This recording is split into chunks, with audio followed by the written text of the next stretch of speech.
ലോകരാഷ്ട്രീയം ഇന്ന് നിൽക്കുന്നത് വലിയൊരു വഴിത്തിരിവിലാണ്. ഒരു വശത്തെ അമേരിക്കൻ പ്രസിഡന്റ് ഡൊണാൾഡ് ട്രംപിന്റെ റെഡ് ലൈൻ ഭീഷണി, മറുവശത്തെ ഇറാന്റെ പ്രതിരോധം. ഇതിനിടയിൽ സ്വയം ഒരു സമാധാന ദൂതനായി അവതരിക്കാൻ ശ്രമിച്ച പാകിസ്ഥാന് സംഭവിച്ചത് എന്താണ്? മുസ്ലിം രാജ്യങ്ങളുടെ സൈനിക നായകനാകാൻ സ്വപ്നം കണ്ട ജനറൽ അസീം മുനീർ ഇന്ന് വലിയൊരു പ്രതിസന്ധിയിലാണ്. ഇസ്ലാമിക് നേറ്റോ എന്ന വലിയ പ്രോജക്റ്റ് ഇന്നൊരു നയതന്ത്ര ബാധ്യതയായി മാറിയിരിക്കുന്നു. ഇന്ന് ഏപ്രിൽ 8, 2026. കഴിഞ്ഞ 24 മണിക്കൂറിനുള്ളിൽ ഇറാൻ അമേരിക്കൻ അതിർത്തിയിലും ഇസ്ലാമാബാദിലെ നയതന്ത്ര ഇടനാഴികളിലും നടന്ന നാടകീയ നീക്കങ്ങൾ നമുക്ക് പരിശോധിക്കാം. ആദ്യം നമുക്ക് ആ ഒരു വലിയ സ്വപ്നത്തെക്കുറിച്ച് സംസാരിക്കാം. സൗദി അറേബ്യ, തുർക്കി, ഈജിപ്റ്റ് തുടങ്ങിയ കരുത്തരായ ഇസ്ലാമിക രാജ്യങ്ങളെ ഒരു കുടക്കീഴിൽ കൊണ്ടുവന്ന ഒരു സംയുക്ത സുരക്ഷാ സഖ്യം, ഇത് രൂപീകരിക്കാനായിരുന്നു പാകിസ്ഥാന്റെ പ്ലാൻ. ഇതിന്റെ അധിപനായി ഫീൽഡ് മാർഷൽ അസീം മുനീർ സ്വയം അവരോധിക്കപ്പെടുന്നു. പക്ഷേ റിയാലിറ്റി ചെക്ക് വന്നപ്പോൾ കഥ മാറി.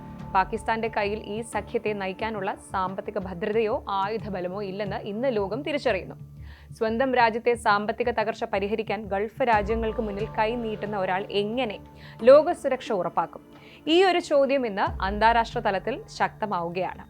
ഇങ്ങനെയാണ് ഇസ്ലാമിക ലോകത്തിന്റെ സുരക്ഷാ നായകനായി സ്വയം അവരോധിക്കാനുള്ള പാകിസ്ഥാന്റെ ദീർഘകാലമായുള്ള മോഹങ്ങൾ കടുത്ത യാഥാർത്ഥ്യങ്ങളെ അഭിമുഖീകരിക്കാൻ തുടങ്ങിയത്.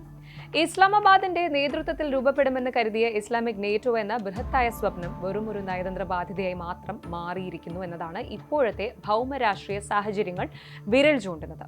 ഫീൽഡ് മാർഷൽ അസീം മുനീറിന്റെ നേതൃത്വത്തിൽ മുസ്ലിം രാജ്യങ്ങളുടെ പ്രധാന സൈനിക പങ്കാളിയായി മാറാനുള്ള പാകിസ്ഥാന്റെ ശ്രമങ്ങൾ പ്രാദേശിക യുദ്ധങ്ങളും ആഭ്യന്തര സമ്മർദ്ദങ്ങളും കാരണം ഇന്ന് വലിയ പ്രതിസന്ധിയിലാണ്. ഈ തന്ത്രപരമായ പരാജയം അസീം മുനീറിനെ അന്താരാഷ്ട്ര തലത്തിൽ ഒറ്റയ്ക്കാക്കുന്നു എന്ന് മാത്രമല്ല, പാകിസ്ഥാന്റെ വിദേശ നയത്തെ ഒരു ഇംബാലൻസിലേക്ക് തള്ളിവിടുകയും ചെയ്തിരിക്കുകയാണ്.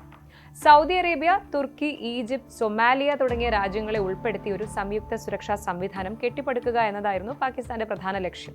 ഇതിലൂടെ മിഡിൽ ഈസ്റ്റിലും ആഫ്രിക്കൻ മേഖലയിലും തങ്ങളുടെ പ്രാധാന്യം വർദ്ധിപ്പിക്കാമെന്നും അതുപോലെ അന്താരാഷ്ട്ര തലത്തിൽ ഒരു നിർണായക ശക്തിയായി മാറാൻ കഴിയുമെന്നും ഇസ്ലാമാബാദ് കണക്ക് കൂട്ടിയിരുന്നു. എന്നാൽ മാറുന്ന ആഗോള സഖ്യങ്ങളും രാഷ്ട്രീയ പരിമിതികളും ഈ പദ്ധതിക്ക് തിരിച്ചടിയായി.